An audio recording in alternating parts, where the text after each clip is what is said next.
بسم اللہ الرحمن الرحیم۔ پہلے لوح محفوظ پر لکھا گیا عربی ترجمہ شروع کرتا ہوں اللہ تعالیٰ کے نام سے جو بڑا مہربان اور نہایت رحم والا ہے۔ میں ہوں پروردگار سب کا، نہیں کوئی معبود مگر میں ہوں، جو راضی ہے میری قضا پر اور صابر ہے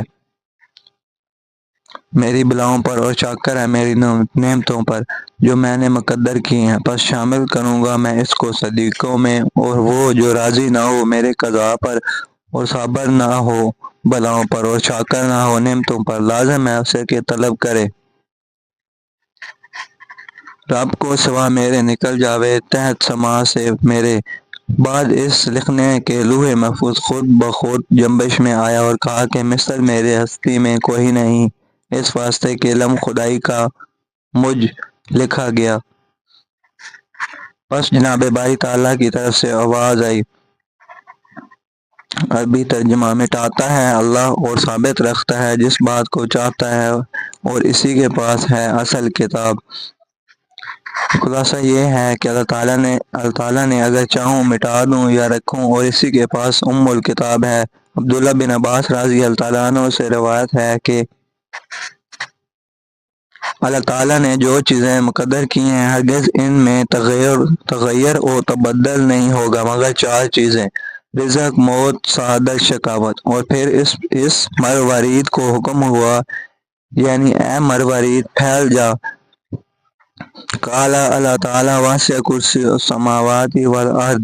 ترجمہ جیسا کہ اللہ تعالیٰ نے فرمایا، کشادہ ہوئی کرسی اس کی برابر ساتوں آسمانوں اور زمینوں کے، اور نام اس کا کرسی ہوا۔ پھر اسی وقت نیچے کرسی کے ایک دانہ یاقوت کا پیدا ہوا۔ بعضوں نے کہا کہ مروارید کا تھا۔ بلندی اس کی 500 برس کی راہ ہے اور چوڑائی بھی اسی قدر تھی۔ جب اس کی طرف دیکھا عز جل شانہ نے ہبت سے وہ خود پانی ہو گیا، اور بعد اس کے صبا و نور، جنوب شمال، ان چار بعد کو پیدا کر کے حکم دیا کہ تم ہر چار گوشہ راس پانی کے موج مار کر کف نکالو، اور ویسا ہی کیا۔ بعد قدرت الہی سے آگ دھواں دھار پیدا ہو کر اس پانی پر گئی، اور اس سے دھواں نکل کر درمیان کرسی اور پانی کے ہوا، ہوا پر ملک ہو رہا۔ اور اسی دھوئیں کو حق تعالیٰ نے 7 پارہ کر کے، ایک پارہ سے پانی، ایک پارہ سے تانبا، اور ایک پارہ سے لوہا، اور ایک پارہ سے چاندی، اور ایک پارہ سے مروارید، اور ایک پارہ سے یاقوت سرخ پیدا کیا۔ اور اس پانی سے آسمان اول، پارہ سے تانبے کا دوسرا آسمان، اور پارہ سے لوہے کا تیسرا آسمان، اور پارہ سے چاندی کا چوتھا آسمان، اور پارہ سے سونے کا 5واں آسمان، اور پارہ مروارید سے 6واں آسمان، اور پارہ یاقوت سرخ سے 7واں آسمان بنایا، اور فاصلہ ہر آسمان کا ایک دوسرے سے 500 برس کی راہ ہے۔ پھر اللہ تعالیٰ نے قدرت کاملہ سے اس کف آب سے پشتہ خاک سرخ پیدا کیا، اسی جگہ پر کہ جہاں اب خانہ کعبہ ہے، اور جبرائیل، میکائیل، اسرافیل، عزرائیل کو حکم ہوا کہ 4 گوشہ اس پشتہ خاک کے پھیلا دو۔ انہوں نے ویسا ہی کیا، اور یہ زمین اسی پشتہ خاک سے پیدا ہوئی۔ قول اللہ تعالیٰ خلق الارض فی یومین۔ ترجمہ بنایا اللہ تعالیٰ نے زمین کو 2 دن میں۔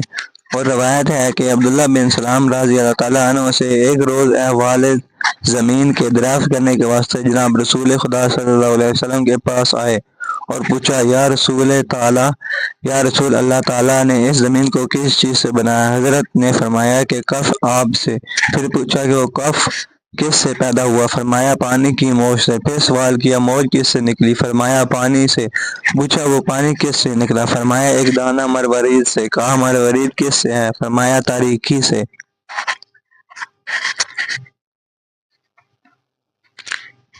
کہا صداقت یا رسول اللہ۔ پھر سوال کیا یا رسول اللہ زمین کو قرار کس سے ہے؟ فرمایا کوہ کاف سے۔ کہا کوہ کاف کس سے بنا ہے؟ فرمایا زمرد سبز سے۔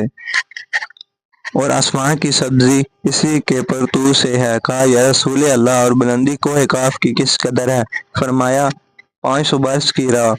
اور گرد اس کے کس قدر ہے؟ فرمایا 2000 برس کی راہ۔ اور اس پارہ کو کوہ کاف کے کیا چیز ہے؟ فرمایا 7 زمینیں چاندی کی، اور بعد اس کے کیا ہے، فرمایا 70,000 علم، اور نیچے ہر علم کے 70,000 فرشتے ہیں کہ آدم اس تسبیح سے پیدا ہوئے، لا الہ الا اللہ محمد رسول اللہ کا صداقت یا رسول اللہ۔ اور اس طرف کیا ہے،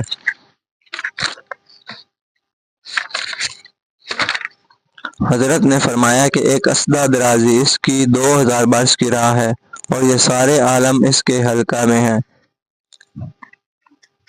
کا صداقت یا رسول اللہ۔ 7ویں زمین پر کون ہے، فرمایا فرشتے سب، اور 6ٹھی زمین پر شیطان اور فرزندان شیطان، اور 5ویں زمین پر وہ سب، اور 4تھی زمین پر سانپ، اور تیسری پر جانوران گزند، اور دوسری زمین پر پریاں و آسب، اور پہلی زمین پر سب آدمی۔